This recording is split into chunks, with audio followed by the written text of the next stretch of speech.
Welcome to the latest episode of Techopium, where we dive deep into the world of smartphones. I'm your host, Osman, and today we've got an exciting review for you, the Samsung Galaxy S23 FE. Is it a worthy contender against the flagship S23, or is it a better deal overall?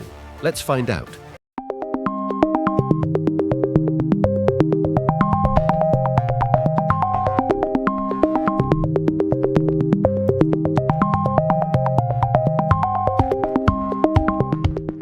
The Galaxy S23 FE, like its predecessors in the FE series, aims to provide a more affordable yet premium alternative to the flagship Galaxy S models.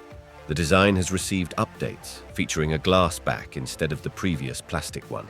Our unit is in a stunning purple color, giving it a subtle yet eye-catching appearance. The aluminum frame adds to the phone's durability, and it's worth noting that it's surprisingly heavier than its predecessor. The phone maintains the IP68 rating for dust and water resistance, ensuring its durability. The 6.4-inch dynamic AMOLED display boasts a 1080p resolution and a 120Hz refresh rate. Although it has slightly thicker bezels compared to the flagship models, the display performs well with decent sharpness, consistent color accuracy, and HDR10+ support for video content. Moving on to performance, the S23 FE is equipped with either an Exynos 2200 or a Snapdragon 8 Gen 1 chipset, depending on the market. While it may not match the latest flagship processors, it still holds its own in practical use. However, during prolonged stress tests, we observed some thermal management issues with significant throttling in the CPU and unstable GPU performance, particularly during demanding tasks and gaming. In terms of battery life, the S23 FE houses a 4500 mAh battery, providing a solid performance with a new active use score of 9 hours and 45 minutes. The phone supports 25W fast charging, maintaining similar charging speeds as its predecessors. The user interface of the S23 FE runs on Samsung's One UI 5.1 over Android 13, with updates to One UI 6 and Android 14 expected soon.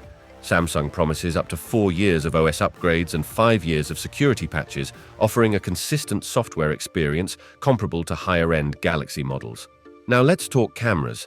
The S23 FE sports a camera setup similar to the S23, with a 50MP main camera, a 12MP ultra-wide, and an 8MP 3x telephoto.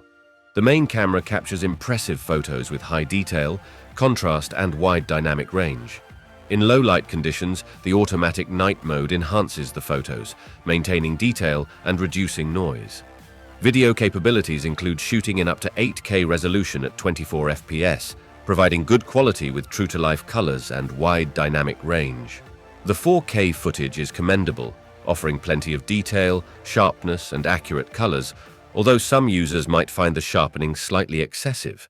The 8MP 3x telephoto camera delivers decent results, even though the output is upscaled. The ultra-wide camera captures excellent shots with a wide field of view and impressive detail. Selfies from the 10MP front camera are of high quality, with plenty of detail, good contrast, and realistic colors. Wrapping up our review, the Samsung Galaxy S23 FE presents a compelling package with a great display, powerful chipset, and capable camera system. When compared to the flagship S23, the decision may come down to your budget and preferences. In markets where the price difference isn't substantial, opting for the higher-end model might be worthwhile. However, for those looking for a well-rounded smartphone that saves some cash, the S23 FE is a solid choice. That's it for today's Techopium. If you're considering alternatives to the Galaxy S23 FE, check out our reviews of the Asus Zenfone 10 and the Nothing Phone 2. Let us know your thoughts, and we'll catch you on the next episode. Thanks for tuning in.